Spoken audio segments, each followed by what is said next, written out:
This coming SummerSlam marks 4 years since Roman Reigns debuted his Tribal Chief character back in 2020 and kicked off maybe the greatest story in the history of televised pro wrestling. His absence since WrestleMania has been felt on SmackDown, as Solo Sikoa's Bad Bloodline has taken over as the top heel group and has Cody Rhodes' undisputed WWE title as their target. Roman's WWE hiatus this time around has resulted in a bit of the intrigue and drama being sapped from SmackDown, as the Bad Bloodline has been reduced at times to basically one-dimensional thugs. But should Reigns return at SummerSlam, that should serve to rejuvenate the brand and make Fridays must-see TV again. On this episode of Wrestle Juice, we'll look at who will be affected most by Roman Reigns' SummerSlam return. Hey friendo, Steve here. Welcome back to the channel. So, are you guys excited for SummerSlam? Because I am, because I've seen a lot of you, and I agree with this, say that lately, SmackDown's been a bit on the boring side, because week after week, it's the same situation with the Bloodline. They take out one of Cody Rhodes' friends, they throw up their ones, Solo puts on the Ula Fala, copy-paste the next week. It's getting a little bit on the old side, and I think people are getting antsy for Roman Reigns' return. But there's a lot of questions there for Roman Reigns' return. Number one, first and foremost, what is this new version of Roman Reigns gonna look like? He's been gone since WrestleMania. He lost his Undisputed Championship. He's no longer, evidently, the Tribal Chief. That's going to be obviously the central focus of the feud between him and Solo Sikoa. It feels like they're going to be building to like a good bloodline versus bad bloodline situation. Whether or not that's going to take place as like a group thing at Survivor Series, or if they're going to take the long road with this, I don't know. That remains to be seen. But a lot of the characters on WWE programming right now are now going to have renewed motivation, and there should be a lot of more drama and tension added to SmackDown, which is what we all want to see, because that's when SmackDown's at its best. So let's go ahead and start off with, how is Roman Reigns' return going to affect Roman Reigns? What is his character going to be like? I kind of feel like it's definitely not going to be what we saw before the Tribal Chief, which was a sort of boring Roman Reigns trying to figure out exactly how to get over with the crowd. You got to think that given the crowd, it keeps on chanting, "We want Roman, we want Roman," he's going to come back as a good guy. I don't think there's any possibility that he's going to come back and actually acknowledge Solo Sikoa. I don't think he's going to come back and be sort of the secret leader of the Bad Bloodline.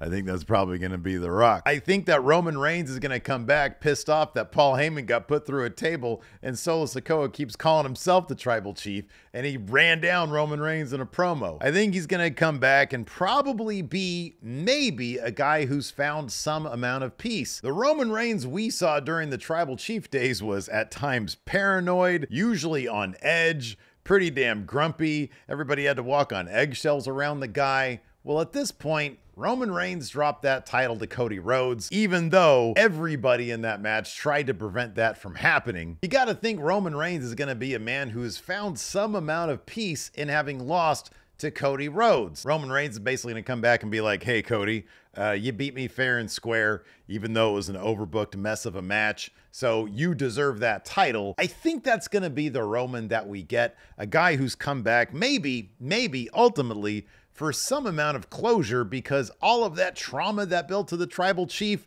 was all caused by Seth freaking Rollins. But that's a whole other story. I'm sure they'll get to that at some point.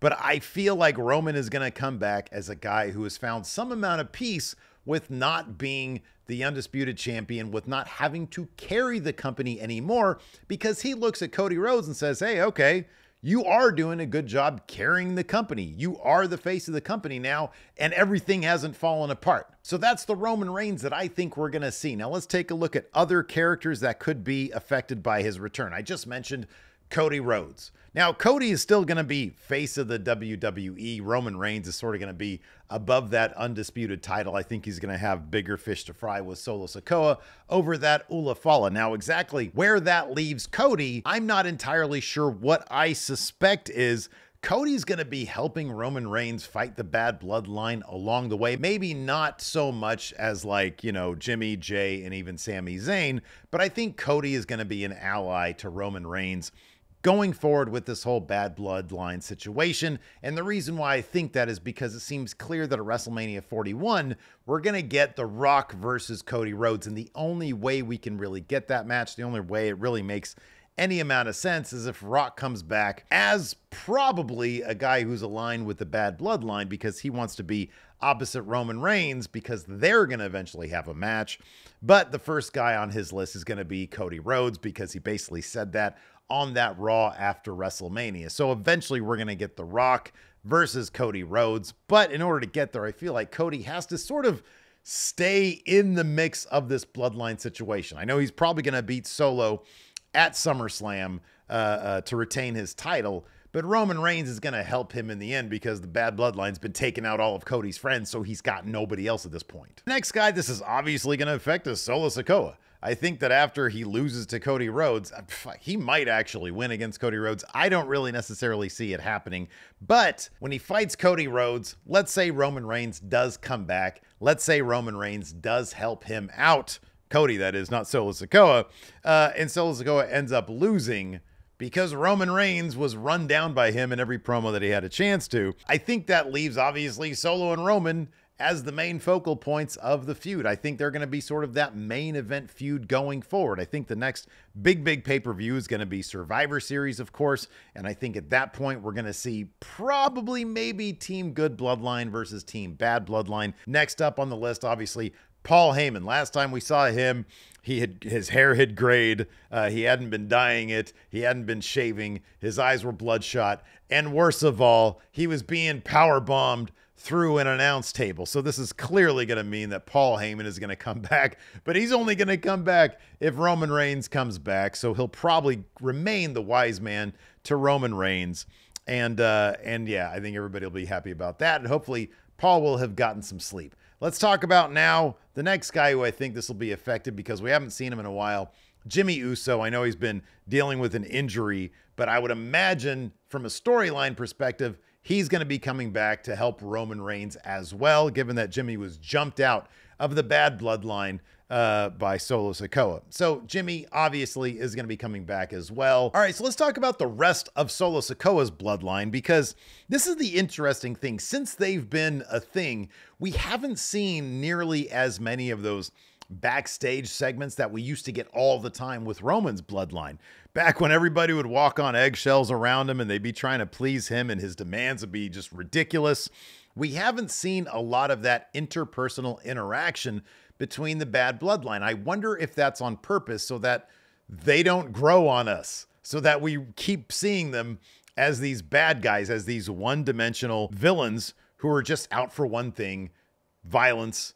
Two things, violence and power. I feel like maybe those characters will start getting fleshed out a little bit more. Let's start with Jacob Fatu. I've seen speculation that he's really a Roman guy because he gets shifty eyes whenever Solo Sikoa drops a promo. I don't know if that's going to be a good move. I kind of feel like I'd rather see a power struggle between him and Solo Sikoa down the line, but certainly you do need to start fleshing out Jacob Fatu. Maybe he's going to be the guy who starts questioning Solo's leadership when he sees Solo lose to Roman Reigns. I think at that point, if they start teasing a turn from Jacob Fatu, then the crowd will be really invested in the guy because they already really like Jacob Fatu. The Gorillas of Destiny. These guys like never talk. They sort of make noises instead, but they do seem to be firmly Solo Sikoa guys. So maybe with Roman coming back, we can get some dimension added to their characters. Now, granted, the status of Tama Tonga and Tonga Loa as an actual tag team might be in question, given that Tama Tonga and Jacob Fatu just became #1 contenders for DIY's tag titles. The bloodline, as it currently is with Solo Sikoa,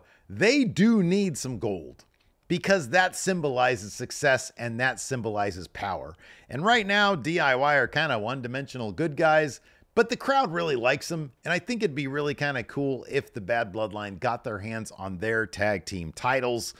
It just would add some legitimacy to this bloodline, which at this point, besides just wrecking everybody in their way, really hasn't developed that. All right, the next person that I think this will definitely affect is going to be Jey Uso. Right now, he's very happy. He's doing the yeet thing. He's on his own over there on Raw. It seems like him and Sami Zayn are going to be challenging for those tag titles, which makes all the sense in the world. And he's going to be so happy just to stay on Raw and not have to deal with any of this bloodline stuff.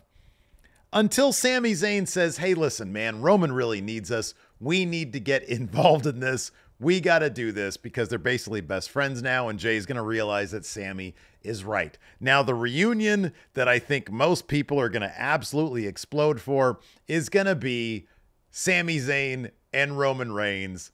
That's going to absolutely explode the roof off the place. If Roman's getting beat down and Sami Zayn comes to his rescue along with Jey Uso, that crowd is going to explode when Roman and Sami hug. It's going to be an all-time moment. When will we get that? I don't know, but it's probably going to be pretty damn cool. So the best stories kind of trickle down on the rest of the show, and there's some other people that this could potentially affect as well. First up, Nia Jax. She's, of course, challenging Bayley at SummerSlam, but I kind of figure whether it's just a straight-up loss or as a result of Tiffany Stratton trying to cash in, Nia Jax is going to lose that match. She's going to walk out without the gold. She has recently said in an interview that if the Bloodline needs her, she is there. She was up on the big family tree PowerPoint presentation at that WrestleMania Las Vegas press event. I think that Nia Jax joining the Bloodline would not be a terrible move, especially if Naomi joins the Good Bloodline, because she's obviously married to Jimmy. And if he comes back, that could give Naomi and Nia Jax something really fun to do, get them involved in the Bloodline story. I think that would be awesome. I think a lot of people have talked about that in the past as something they would love to see, and I think it would add a new dimension to the Bloodline story. A couple other names that make some amount of sense. DIY, I mentioned them earlier. It seems possible at least that Fatu and Tama Tonga are going to take those tag titles off of DIY to add some legitimacy to the Bad Bloodline. And if that's the case, you could see DIY maybe loosely, even if it's just by association, allying with the Good Bloodline to try to get those tag titles back. So they might get wrapped up in this feud as well. Of course, you've also got Kevin Owens and Randy Orton out there. We know Randy Orton's going to be challenging Cody Rhodes for that championship at some point because he keeps on talking about it. Kevin Owens, who endlessly had issues with Roman Reigns over the years. That Good Bloodline back then, they were bad. They did some nasty things to him. But given that he was recently taken out by the Bad Bloodline, maybe it's going to be a situation where the enemy of my enemy is my friend, and him and Roman Reigns will somehow, some way be able to reconnect as allies. Again, that's a situation that I think a lot of people would really love to see, would create a lot of intrigue, and a lot of people would be interested in watching SmackDown again, because I'll tell you guys, it kind of needs it. Anyways, that's going to do it for WrestleJuice. Let me know what you guys think about all this in the comments below. Throw your ones up. Till next time, we'll see you guys around.